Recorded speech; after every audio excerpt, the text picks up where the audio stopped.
Hello, comment vas-tu? J'espère que tu vas bien.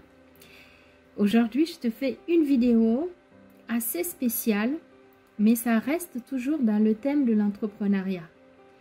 Mais je vais te raconter une histoire, donc ça va te paraître un peu confus, mais pour que tu comprennes où je vais arriver, mon point final, donc il faut vraiment que tu écoutes cette histoire et que tu restes jusqu'au bout de cette vidéo.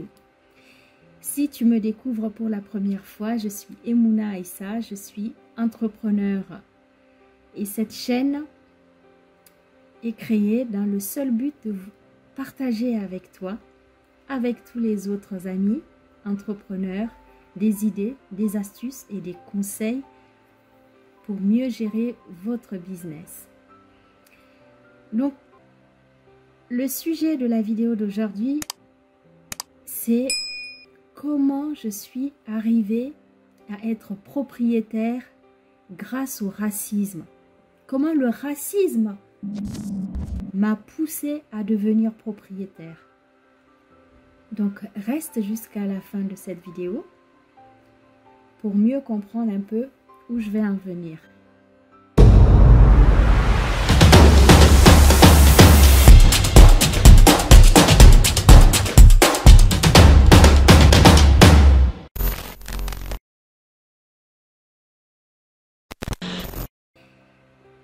Pour te raconter la petite histoire, il y a de cela quelques années, j'ai une amie avocate qui m'appelle. Bon, en fait, j'étais divorcée de mon premier mari et donc j'ai une amie avec laquelle je suis très active bénévolement. Nous avons une association et ça nous arrive socialement de nous occuper des jeunes célibataires. Alors cette amie m'appelle, elle me dit « Emouna, j'ai complètement oublié de te parler d'un ami à mon mari, ça fait plus de 20 ans qu'on le connaît. Il est très bien intellectuellement, physiquement, il va te convenir, vous allez vous entendre, ouvert d'esprit, tout le tralala, voilà. Les critères, et il se trouve que c'est quelqu'un, on a les mêmes convictions religieuses, enfin bon, on a le même mindset. Donc elle pense que ça va vraiment matcher. Alors voilà, donc elle parle de moi à son ami, qui était très occupé, et moi aussi, et qui a mis quand même quelques mois avant de m'appeler. Lorsque celui-ci finit par m'appeler, lui étant dans le sud de la France et moi, je suis en région parisienne, nous avons eu du mal à trouver le moment pour nous rencontrer, mais par la suite, on a quand même respecté tout le process, tout le protocole pour se rencontrer dans un endroit public, où tout le monde peut nous voir, respecter les règles de l'éloignement, c'est-à-dire on ne se touche pas, on ne se donne pas la main, juste bonjour, on discute, on échange, parce que bon, c'est quand même très important que les autres idées soient perçues lors d'une première rencontre, parce que des fois le toucher, ça a tendance à fausser les jugements. Donc voilà, je ne rentre pas dans les détails, c'est très complexe. Voilà, donc quelques mois après, nous nous rencontrons et il se trouve que la première rencontre, il me dit « Pour moi, c'est bon. La nuit porte conseil. Je vous laisse réfléchir. » Alors, je rentre chez moi. Donc, je dis bon, il a dit que c'est bon. Est-ce que c'est bon pour un deuxième rendez-vous ou est-ce que c'est bon pour la suite que je lui conviens? Je ne savais pas exactement ce que ça voulait vraiment dire. Je suis restée dans le... Bon, je vous la fais courte. Quelques mois sont passés assez rapidement. Nous nous sommes mariés 2-3 mois après. On ne se connaissait pas. On a passé beaucoup d'heures à échanger au téléphone.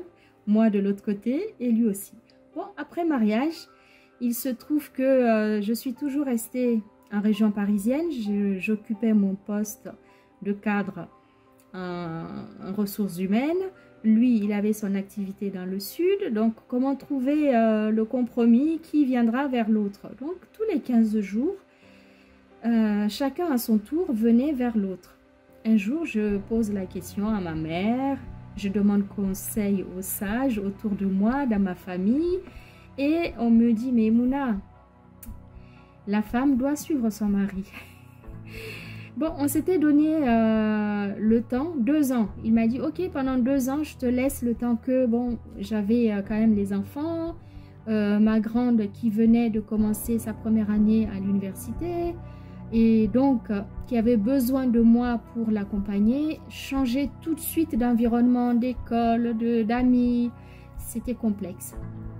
Et les autres enfants qui étaient beaucoup plus jeunes. Donc, on s'était donné 2 ans. Mais on n'a pas tenu les 2 ans puisqu'il fallait maintenant qu'on se retrouve. Donc, finalement, j'ai signé un CDI dans le sud et j'ai décidé de rejoindre mon époux. Mais avant que j'arrive, il a commencé à faire des démarches. Bon, dans la petite parenthèse, mon époux ne connaissait pas du tout le racisme. Lui, on lui a parlé de moi, on lui a parlé de mes midotes, c'est-à-dire mes traits de caractère, ça lui convenait. Et mon amie, l'avocate, elle lui dit, elle est africaine. Il a dit, et alors? Donc, elle voulait quand même en être sûre que ça ne le dérangeait pas. Donc, lui, pas du tout. Même pas, il se pose de questions. Et c'est pas vraiment des choses à laquelle il réfléchit. Pour lui, bon, il n'y a pas de souci, c'est naturel. Il voit pas d'inconvénient. Lui, quand il a commencé à chercher l'appartement, bien évidemment, il faisait le dossier. En France, c'est comme ça la procédure. Il fait le dossier pour nous deux, puisqu'on va habiter tous les deux dans l'appartement avec les enfants. Donc, on déclare les personnes qui viendront habiter. Donc, il avait mes papiers, tous mes justificatifs, impôts, fiches de paye, tout ce qu'il faut. Et il fait les agences immobilières pour trouver là où on va habiter. À chaque fois, il m'appelle pour me dire, voilà, dans tel quartier, tout ça. Bon, je ne connaissais pas du tout Marseille et je lui faisais confiance. Je l'ai laissé chercher, puisque bon, moi, je ne connais pas non plus. Donc voilà, mon époux qui se met à faire les démarches pour chercher notre logement. Pour la première fois de sa vie, il a été confronté à un problème majeur qui est celui que rencontrent la majorité des Africains, en tout cas des gens de couleur en France. La difficulté des Noirs en France pour trouver un logement. Tu peux avoir les meilleures fiches de paye, tu peux gagner très bien ta vie. Les Africains sont confrontés, c'est une réalité, à ce racisme, que ça soit dans le domaine, dans le privé, que en passant par les logements sociaux. Les Africains ont énormément du mal à accéder au logement à cause de notre couleur de peau. Donc mon époux, il fait les démarches et tout. Et l'agence lui dit l'appartement est libre et tout, il en a fait plusieurs. Bon, il était assez exigeant sur le quartier parce qu'on met un point d'honneur au quartier où on veut vivre, parce que j'ai toujours fonctionné comme ça, même en région parisienne, par rapport à l'éducation des enfants et par rapport à leur orientation scolaire. Donc toujours je fais attention à où est-ce qu'on va habiter pour qu'elles n'aient pas de difficultés plus tard à avoir les meilleures écoles. Donc on cherchait vraiment dans des très bons quartiers et on avait les moyens bien évidemment de se l'offrir, hein, l'appartement, c'était pas un problème. Mais il a été confronté à ce problème-là, mais il s'en est pas rendu compte. À chaque fois qu'il était OK, l'agence lui dit « OK, monsieur, l'appartement est disponible », il voit bien l'annonce, il check, OK, il postule, il rencontre l'agent immobilier qui lui valide et tout. Une fois qu'il a fourni les documents, quelques jours après, On lui annonce que, ah ben non, en fait, je me suis trompée, mon collègue avait déjà loué l'appartement. Une fois, deux fois. Il ne me mettait pas vraiment au courant de l'avancée des dossiers. Bon, j'étais tranquille, j'attendais, moi, je me faisais pas de soucis par rapport à ça, puisqu'il s'en occupait. Et lorsque il s'en était rendu compte, il m'en a parlé, et je lui dis, mais je pense que tu fais pas attention. À partir du moment où ils savent que je suis noire, le dossier va bloquer. Le dossier bloquera. Il me dit, mais non, il faut arrêter de penser comme ça. C'est fini, c'est peut-être avant, mais plus maintenant, c'est pas comme ça, tati tata, blablabla. Bon, il comprenait pas. On a usé, enfin, on était fatigué. On était fatigué. Enfin, lui, il était fatigué de chercher. Il n'avait pas vraiment le temps, moi non plus. Et un jour, il a été dans une agence. Donc, on a rusé cette fois-ci. Il a fait toutes les démarches. Il n'a pas fourni les documents. Jusqu'à ce qu'il a validé. Et c'est le jour de la signature du bail. Il a pris rendez-vous pour nous deux. J'ai fait le voyage. Je suis venue de Paris, Marseille, pour signer le bail. C'est seulement lorsque je me suis présentée à l'agence qu'ils ont vu ma couleur et l'agent immobilier, il a dit « Ah, mais vous êtes africaine ?» Comme ça, il a sorti. Mon mari lui dit « Oui, et alors ?»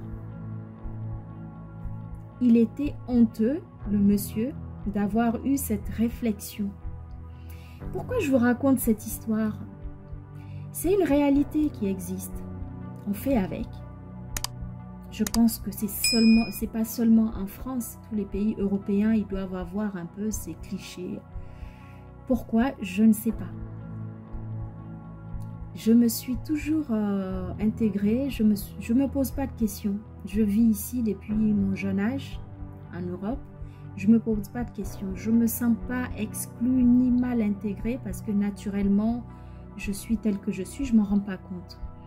Mais c'est lorsque vous faites des démarches administratives, lorsque vous allez dans les mairies, dans les préfectures, même dans le domaine privé, lorsque vous avez besoin de faire une démarche, que ce soit auprès des banques, que ce soit auprès des agences immobilières en l'occurrence, c'est là qu'on vous fait savoir, on vous fait ressentir que c'est pas pour vous, vous êtes noir. Et c'est là qu'on vous renvoie un peu à une réalité. Effectivement, on est noir. Oui, alors, on travaille.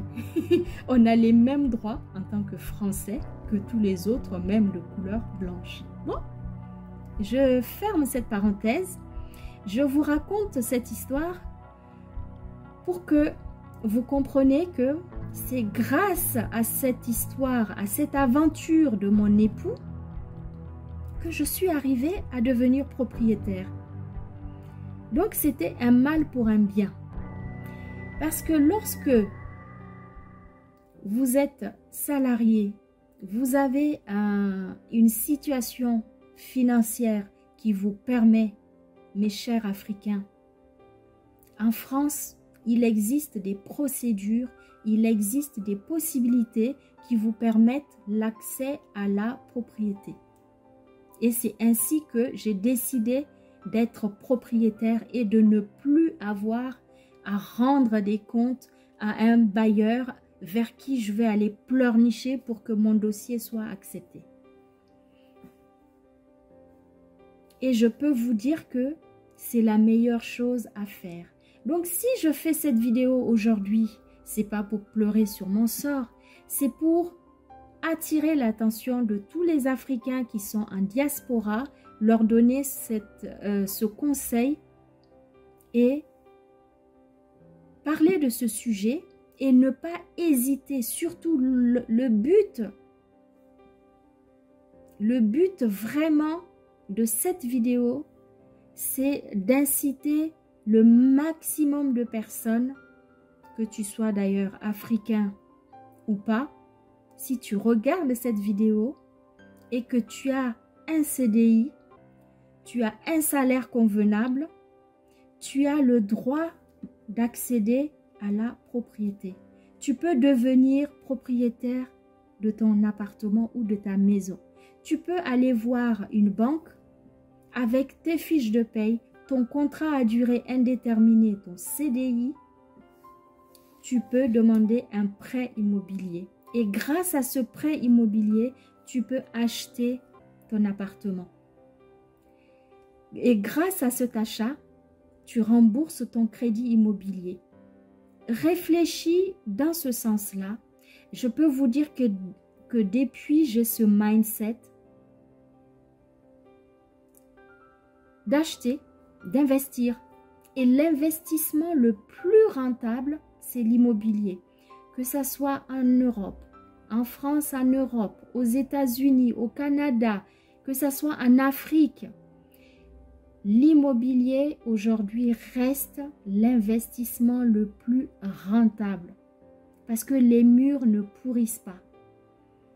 Et tôt ou tard, un jour ou l'autre, ton appartement prendra de la plus-value, tu pourras le revendre. Soit tu achètes ton appartement pour y vivre en étant un appartement principal, ton logement principal.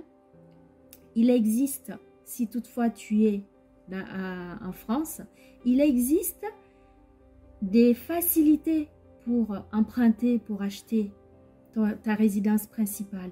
Il existe des taux très bas qui te permettent d'acheter, de prendre des crédits. Il y a des taux vraiment bas, il y a des crédits qui sont même à taux 0% pendant un certain nombre d'années. Si tu achètes dans le neuf ou dans l'occasion, en tout cas, tu as des possibilités qui existent selon ce que tu décides de faire. Mais ne reste pas dans ta situation de locataire. Tu payes quelqu'un d'autre quand tu es locataire. Ce n'est pas ton appartement. Alors que lorsque tu te lances dans l'achat de ton appartement ou de ta maison, tu deviens propriétaire dans 10 ans, dans 15 ans, dans 20 ans. C'est de l'argent que tu payes avec un objectif, avec un but qui est celui d'acquérir ce bien dans lequel tu vis ou alors dans lequel tu mets un locataire. Que ça soit pour un objectif d'investissement ou pour un objectif d'y résider, peu importe, je te conseille d'acheter ton bien immobilier. C'est l'investissement le plus rentable. Grâce à cette mésaventure que mon époux a eu à vivre, grâce à ce racisme qui existe dans le milieu bancaire, dans le milieu immobilier, enfin des agences, nous sommes arrivés à finalement nous lancer. Pourtant, on a toujours fonctionné en pensant investissement. Mais là, on s'était dit, on va louer parce que j'arrive, je ne connais pas la ville, peut-être le temps de s'habituer à la ville, de voir comment vont réagir les enfants. On ne savait pas trop si on restait en France, si on partait en Espagne. Les projets étaient flous. On ne savait pas encore exactement où est-ce qu'on va poser nos valises. C'est une nouvelle vie qui commence pour moi, pour mon époux. C'est un deuxième mariage. C'est comme on appelle un remariage. Avec tout ce qui va avec, les gosses de partout. Voilà. Donc, on ne savait pas. On voulait louer, histoire de... Et vous voyez comment l'être humain, l'autre en face, a une réaction complètement négative.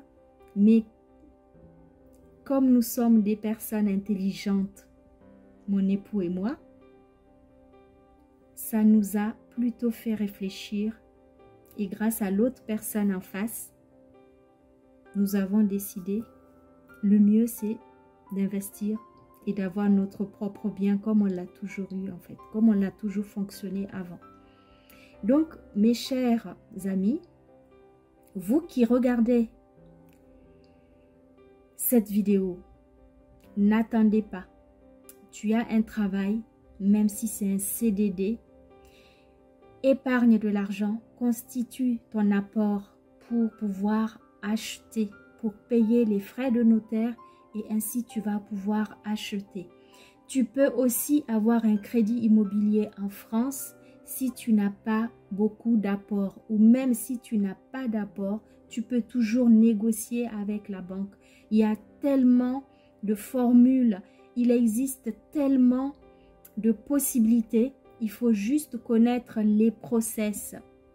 Donc n'attends pas de subir le racisme ou n'attends pas de subir une injustice quelconque pour te réveiller. Et il faut avoir le mindset de gagnant. Il faut se lancer, acheter, investir. Et l'immobilier reste encore de nos jours en 2022 l'investissement le plus rentable. Peu importe le continent où tu te trouves. En Afrique, en Europe, aux États-Unis, peu importe. L'immobilier reste l'investissement le plus rentable. Alors n'attends pas, va voir ton banquier, commence à te renseigner et si tu veux avoir le meilleur taux, tu as aussi le droit de visiter plusieurs banques, de consulter plusieurs banques et de demander quelles sont tes possibilités en fonction de tes fiches de paye, en fonction de ton avis d'imposition.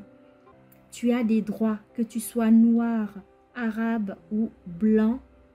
À partir du moment où tu travailles à la sueur de ton front, en France, il existe des possibilités d'avoir des prêts immobiliers. Et ainsi, le loyer que tu payeras, ça sera pour rembourser ton prêt, ça sera pour rembourser ton crédit immobilier, donc pour payer ton bien à toi.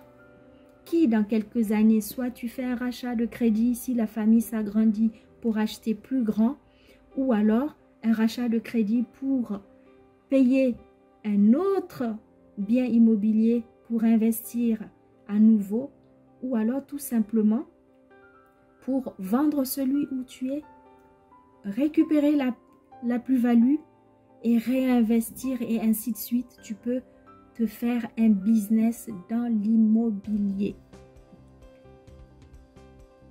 Je te remercie d'avoir écouté cette vidéo et j'espère que tu m'as mis un like et que tu t'es abonné si ce n'est pas le cas et tu vas rejoindre cette communauté d'investisseurs et restons dans le partage, dans la bonne humeur.